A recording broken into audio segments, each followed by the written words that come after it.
di Jerman, persiapan Asian Games. Tinggal 5 bulan, saya mengalami cedera yang luar biasa. Divonis saya tidak boleh main. Asian Games. Masih di Jerman ini, ada 8 atlet sama 3 pelatih, total 11. Kamu mau main? Dibilang gitu. Saya mau main buat bangsa saya, bilang gitu. Saya rekomendasiin kamu.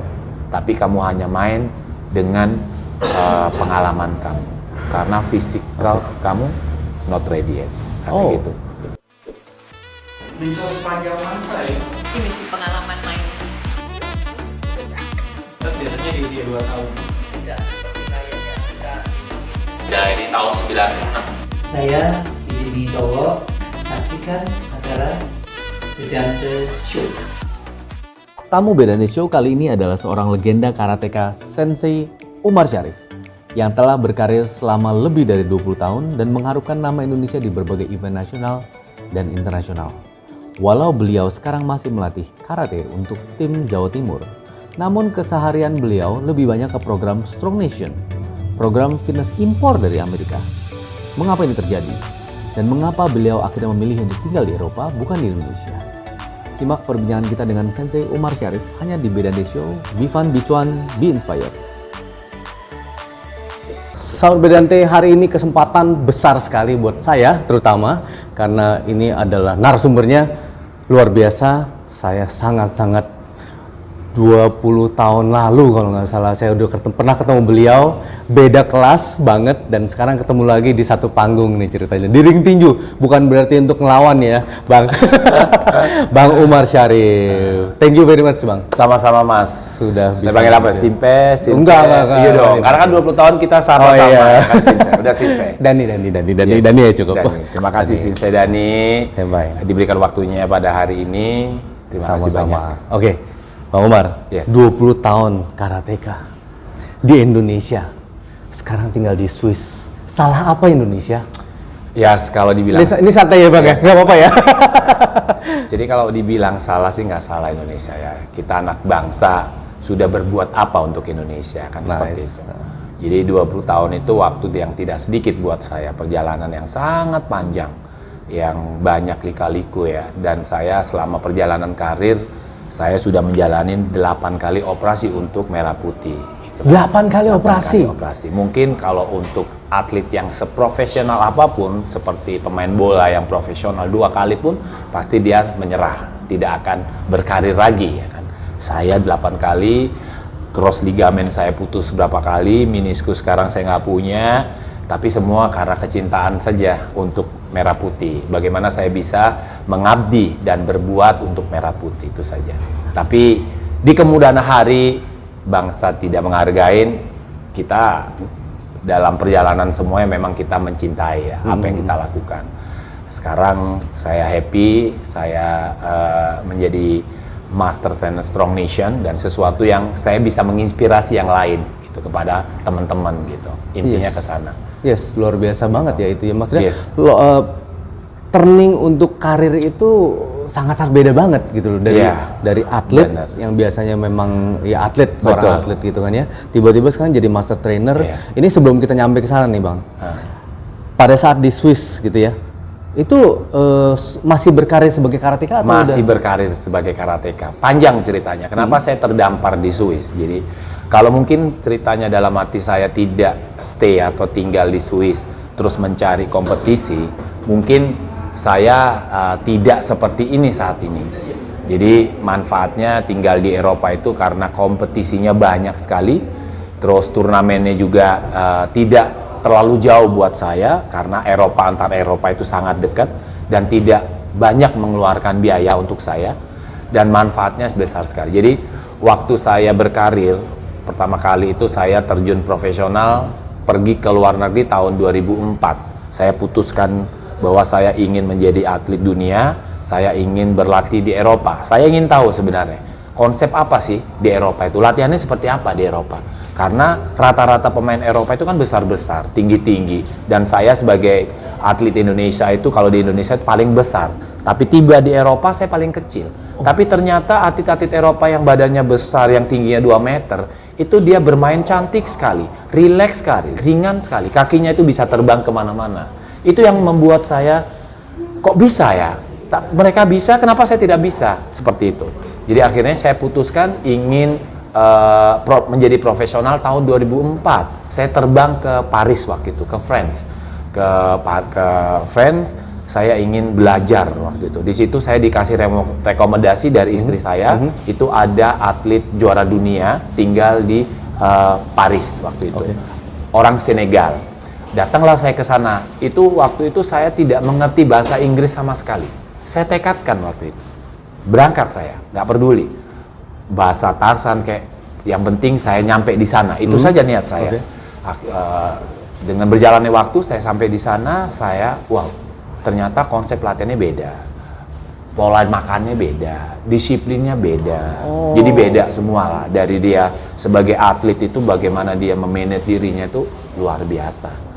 Jadi dari situlah saya belajar, akhirnya ketagihan, gitu kan. Di situ saya pertama kali juara Asia yang tidak pernah diprediksikan waktu itu. Karena pengurus-pengurus sinis lah bahwa orang Indonesia nggak bakalan, kelas 80 nggak bakalan juara Asia. Karena kelas 80 itu yang megang orang Asia, orang Arab.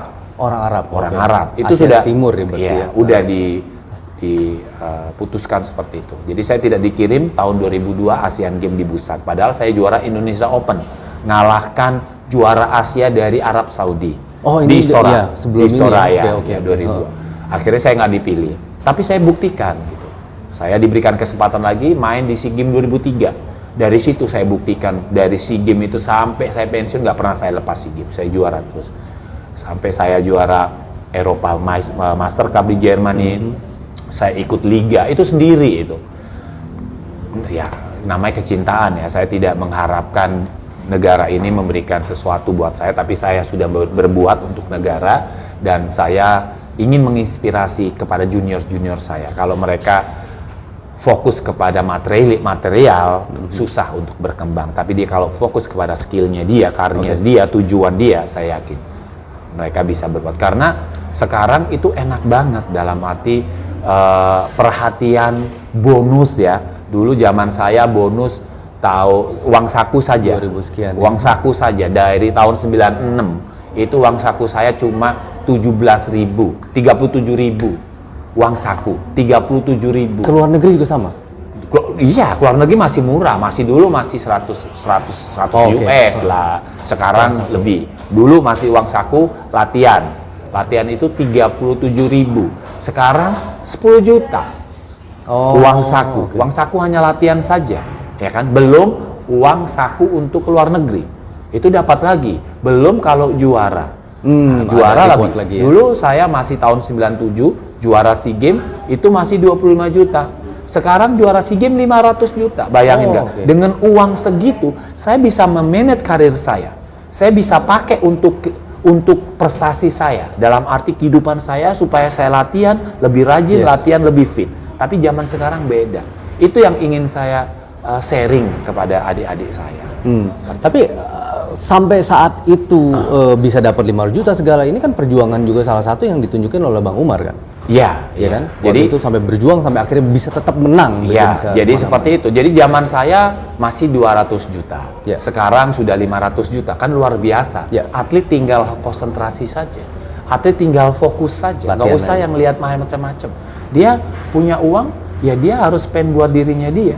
Kalau dia cuma masuk income, susah dia untuk melangkah lebih jauh. Karena mungkin dia hanya memikirkan, kapan saya dikirim? Oh, saya nggak dikirim. Tapi kan banyak turnamen di luar negeri. Ngeluarin uang pribadi sendiri untuk dirinya saja, masa harus tidak mau? Masa harus menunggu? Itu yang sebenarnya harus dirubah mindsetnya atlet-atlet Indonesia. Beda sama atlet luar negeri. Setelah saya tinggal di sana, wow, mereka cari uang kerja yang nggak profesional ya. Dia cari uang kerja, uangnya itu dibuat beli tiket untuk turnamen. Dia pergi untuk beli hotel, nginap, makan turnamen. Bayangin nggak? Kalau atlet Indonesia seperti itu, saya yakin semua banyak yang juara dunia seperti itu. Tapi apakah diperbolehkan? Karena waktu itu saya juga sempat dengar berita dari teman-teman bahwa pada saat mereka mau menggunakan uang sendiri dan itu akhirnya dari pemerintahnya malah ada kenapa gitu? Bukan dari pemerintahnya, mungkin dari federasinya, dari Forky-nya. Karena di situ kan Ya, Forky sebenarnya kan induk organisasi itu kan memfasilitasi, ya kan.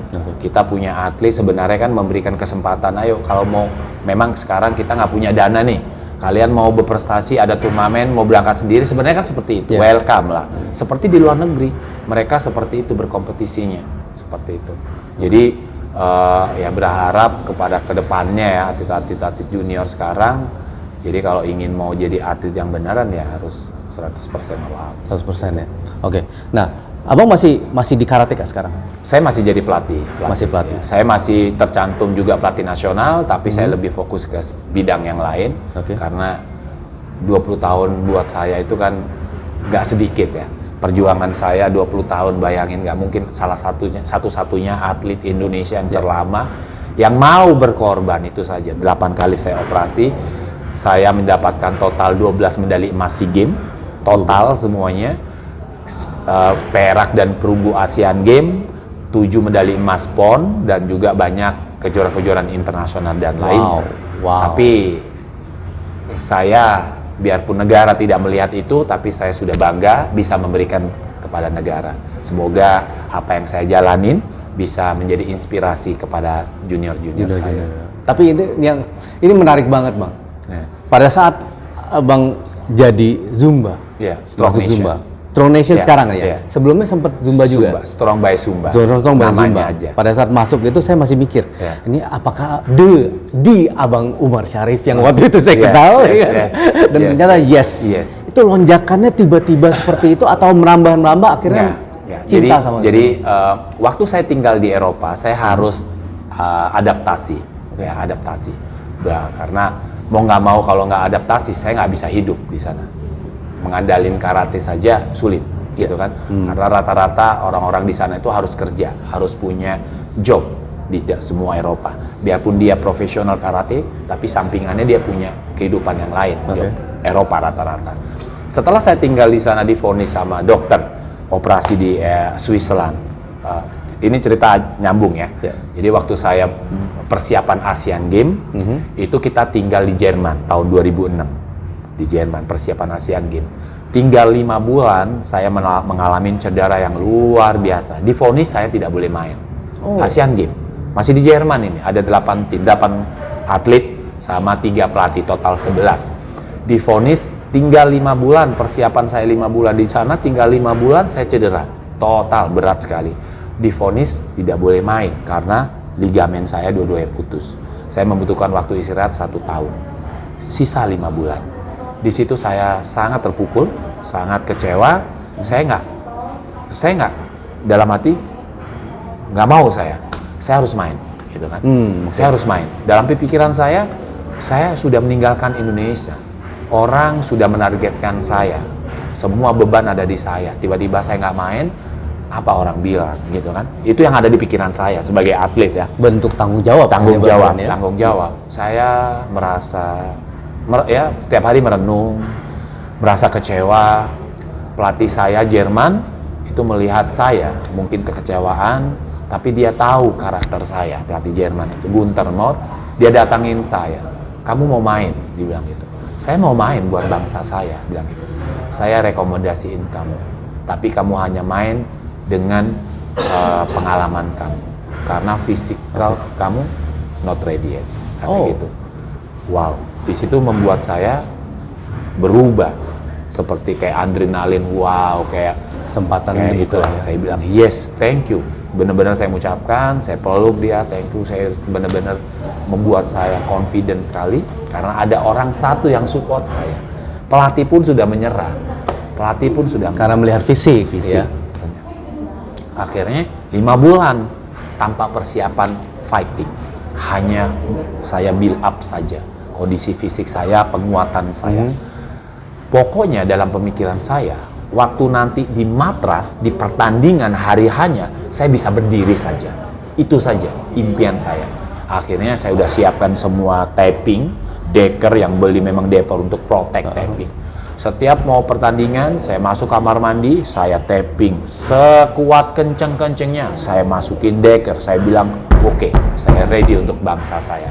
Jadi Saya mulai main, saya tidak memikirkan apa-apa, tidak memikirkan bahwa saya cedera. Saya memikirkan bagaimana saya bisa mengharumkan, bagaimana saya bisa mengalahkan di lawan saya. Step by step, saya sampai semifinal. Saya kalah sama Kuwait waktu itu. Di dalam semifinal ada perebutan juara 3. Oh, oke. Terakhir, karena saya posisi di atas, karena udah semifinal. Yang kalah-kalah di bawah harus merangkak, ketemulah saya dengan Korea, perebutan perunggu. Nah di situ karena saya adrenalin ya, karena di situ memang merah putih, itu semua penonton seperti ada namanya Menpora dulu Pak Ardi Atsa Daud nonton, terus ada Pak Hendardi itu teriak-teriak sampai wah Umar, karena saya jatuh bangun, saya nggak sadar jatuh bangun karena otomatis Kaki kanan ya waktu kaki itu ya? kanan, otomatis kaki tuh nendang sendiri. Nendang, jatuh tumpuan nggak kuat jatuh, saya harus menghindar dari pukulan mereka seperti itu. Alhamdulillah sampai skor saya 5-3, saya menang 5-3. Saya mempertahankan tuh mati-matian jatuh bangun. Waktu habis di situ saya nggak nginget apa-apa ya, udah lega tapi nggak nginget, tapi baru sadar bahwa saya cedera, gitu kan. Tapi udah selesai Medali dari tangan ya? Udah medali, perunggu juara 3. Akhirnya di situ saya datang ke dokter lagi, dicek lagi, ternyata putus lagi. Oh, akhirnya dokter merekomendasikan saya operasi di Switzerland. Di Swiss ada dokter spesialis ortopedi dari mantan atlet, dia juara dunia rowing Olimpik gitu ya. Akhirnya dikirimlah saya di sana, di Jerman, di Swiss. 2007 setelah Asian Games itu masih Desember, saya datang ke Swiss, saya bawa rekomendasi. Terus dokter yang lihat, terus ditanya, saya baru dapat pasien seperti ini, katanya gitu. Tidak ada pasien seperti kamu, tidak memikirkan nyawa kamu, penting sekali. Sekarang kamu mau operasi, bilang gitu. Tapi kamu kalau saya operasi, kamu harus berhenti 1 tahun, katanya gitu. Tapi kalau kamu tidak mau berhenti 1 tahun setelah saya operasi, kamu tidak usah telepon saya, bilang gitu. Jadi kalau kamu mau berhenti 1 tahun, kamu telepon saya. Tapi kalau kamu nggak mau, jangan telepon saya. Di situ saya pulang ke Indonesia berpikir, itu waktu itu SEA Games 2007. SEA Games 2007. Gimana ya, saya masa nggak main SEA Games, udah otak udah nggak karuan lah. Gimana gitu kan. Akhirnya ya udah, saya putuskan, saya telepon sekarang istri saya, dia bantu. Ya udah, kamu mau operasi di sini, ya udah operasi di sini. Datanglah saya ke Swiss. Setelah operasi, saya berpikir, saya berbuat apa ini? 12 bulan cuma duduk aja gitu kan. Awal mulanya ya udah, bagaimana kalau kita merintih untuk buka studio gitu. Sama-sama dulu pertama. Jadi disitulah dengan saya recovery gitu kan, pemulihan sambil saya mengajar. Tapi di situ nggak gampang gitu kan. Banyak tantangan. Disitulah saya mulai belajar grup fitness yang lainnya. Saya belajar Zumba, saya belajar TRX, saya belajar Taibo, saya belajar Max dengan step. Disitulah saya bisa jual sesuatu yang lain. Tapi ada manfaatnya buat diri saya. Kenapa? Karena ada program yang lain yang juga bisa membantu skill saya. Seperti Zumba, flexibility-nya, kelenturannya. Orang berpikiran, wah Zumba, why you dance like that?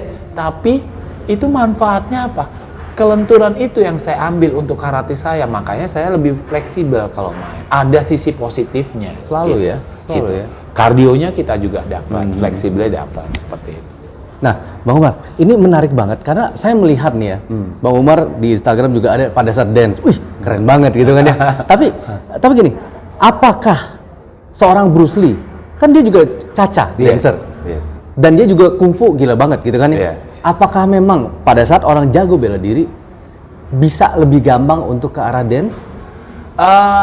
Nggak semuanya sih sebenarnya, tapi itu kan karena passionnya saja, karena dia mencintai, dalam arti kan semua harus mencintai sesuatu itu. Apapun yang kita lakukan kita harus mencintai satu.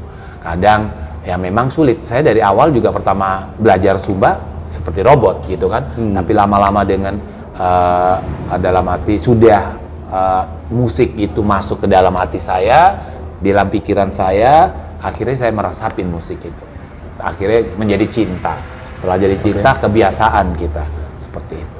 Jadi intinya adalah pada saat mau pindah jalur itu bukan gara-gara kita cuma pengen ya. Kita harus pada saat itu mencari sisi positifnya buat kita apa. Betul. Dan akhirnya kita telusuri dan kita cintai. Iya, iya. Dan karena itu terjadi juga, ya? Karena itu tuntutan. Karena kan saya tinggal di Eropa, ada sesuatu yang bisa saya jual.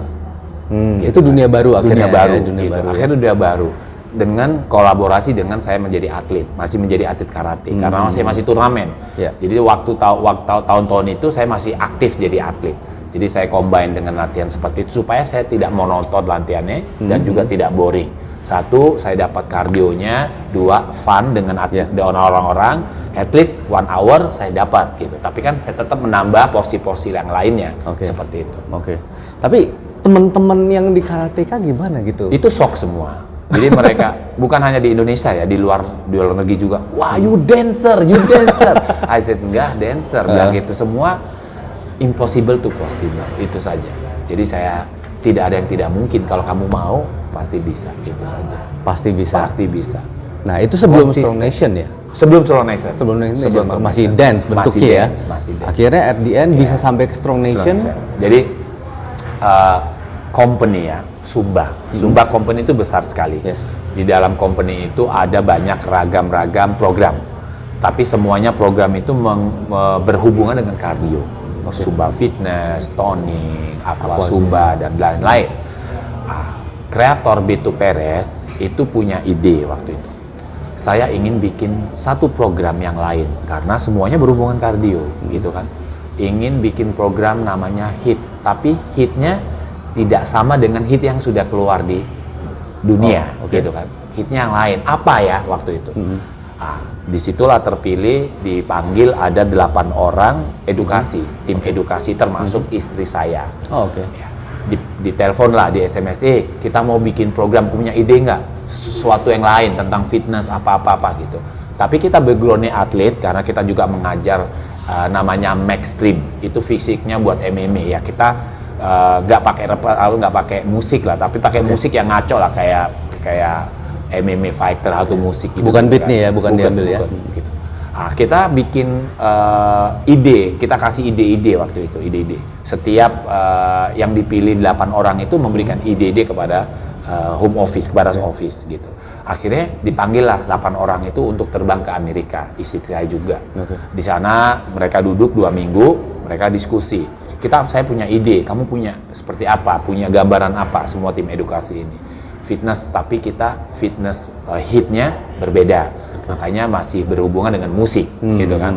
Akhirnya mereka 2 minggu ditaruh di kamar, mereka berpikir tim education itu kreatif, muncullah jadi satu program gerakan fitness itu. Di situ ada produser, ada tim produser musik, gitu. Panggil lah, ini saya punya movement musik fitness. Pesan-pesan untuk Zing-nya? Yes. Ya. Buat instruktur di seluruh Indonesia, termasuk buat Sing member, jangan pernah menyerah. Terus menginspirasi sesuatu yang positif karena orang-orang di sana butuh inspirasi kalian.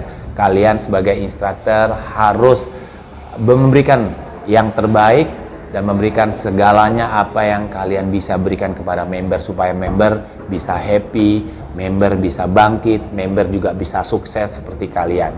Jangan terus menyerah, berikan yang terbaik dan sukses terus buat semua sing-sing yang ada di Indonesia. Mengajar dengan bagus, inspirasi, komitmen paling penting, konsisten dan selalu mencintai member kalian. Sampai ketemu.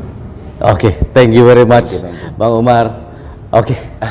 Ini pembicaraannya sangat-sangat dalam karena nggak cuma kita ngomong sejarah, ya kan, bagaimana Bang Umar bisa sampai hari ini, tapi sesuatu yang sangat-sangat menarik bagi saya adalah jangan pernah takut untuk pindah jalur atau menambah keilmuan yang lain karena kita tidak pernah tahu ke depannya seperti apa. Betul. Benar Bang Umar ya.